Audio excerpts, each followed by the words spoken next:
Good morning students. आज हम हिंदी में लेसन नंबर 5 पढ़ने जा रहे हैं और हमारा लेसन नंबर 5 है मिठाई वाला। देखिए, बहुत ही मीठे स्वरों के साथ वह गलियों में घूमता हुआ कहता, बच्चों को बहलाने वाला खिलौने वाला। मतलब ये जो मिठाई वाला है वो गलियों में घूमता है और क्या कहता है?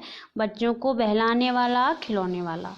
इस अधूरे वाक्य को वह ऐसे विचित्र किंतु मादक मधुर ढंग से गाकर कहता कि सुनने वाले एक बार अस्थिर हो उठते थे।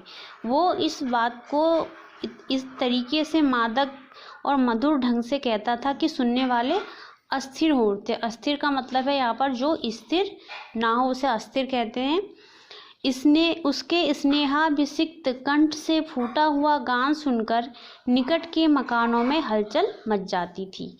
उसके स्नेहाभिषिक्त, स्नेह से सिक्त या स्नेह युक्त गले से जो उसकी आवाज़ आती थी, उसका गान सुनकर के निकट के मकानों में हलचल हो जाती थी।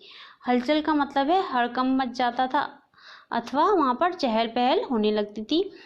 छोटे छोटे बच्चों को अपनी गोद में लिए युवतियां चिकों को उठाकर छज्जों पर नीचे झांकने लगती।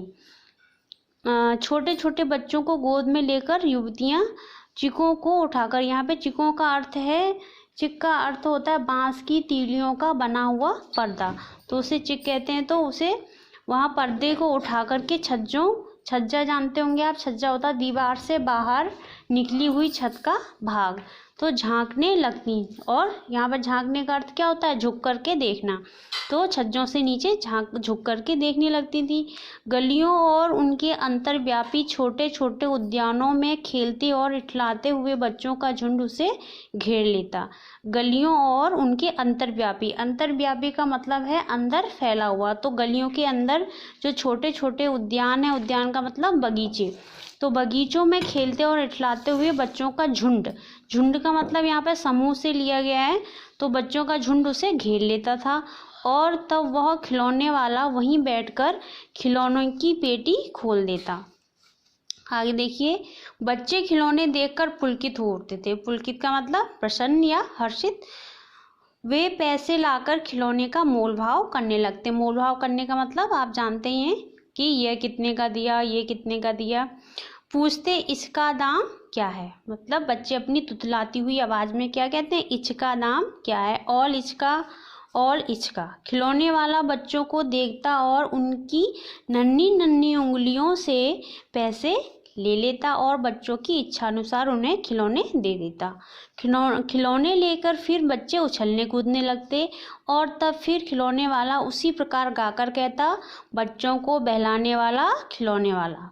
सागर की हिलोर की भांति उसका यह मादक गान गली भर के मकानों में इस ओर से उस ओर तक लहराता हुआ पहुंचता था। उसका गान कैसे पहुंचता था? जिस प्रकार से सागर में लहरें, हिलोर का मतलब तरंग की भांति उसका ये मादक गान गली भर के मकानों में इधर उधर लहराता हुआ पहुंचता था और खिलौने वाला आगे बढ़ जाता। राय विजय बहादुर के बच्चे भी एक दिन खिलौने लेकर घर आए। राय विजय बहादुर की बच्चे जो थे वो खिलौने लेकर के घर आए हैं। वे दो बच्चे थे, कौन थे? चुन्नू और मुन्नू।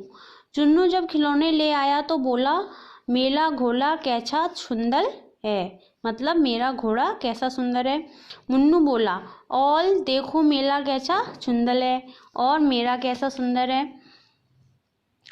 दोनों अपने हाथी घोड़े लेकर घर भर में उछलने लगते। इन बच्चों की माँ रोहिणी, इनकी माँ कौन थी? रोहिणी, कुछ देर तक खड़े खड़े उनका खेल निरखती रहती। निरखने का मतलब आप जानते हैं, निरखने का मतलब होता है ध्यानपूर्वक देखना या निरीक्षण हेतु देखना। निरखने का मतलब कोई भी चीज़ को इस तरीके से देखना कि जैसे उसका निरीक्षण कर रहे हो। अंत में दोनों बच्चों को बुलाकर उसने पूछा, अरे वो चुन्नू मुन्नू, ये खिलौने तुमने कितने में लिए हैं? आपने बच्चों को पूछ रही है कि ये खिलौने तुमने कितने में लिए? मुन्नू बोला, 2 पैसे में। मुन्नू बोला 2 पैसे में खिलौने वाला दे गया है।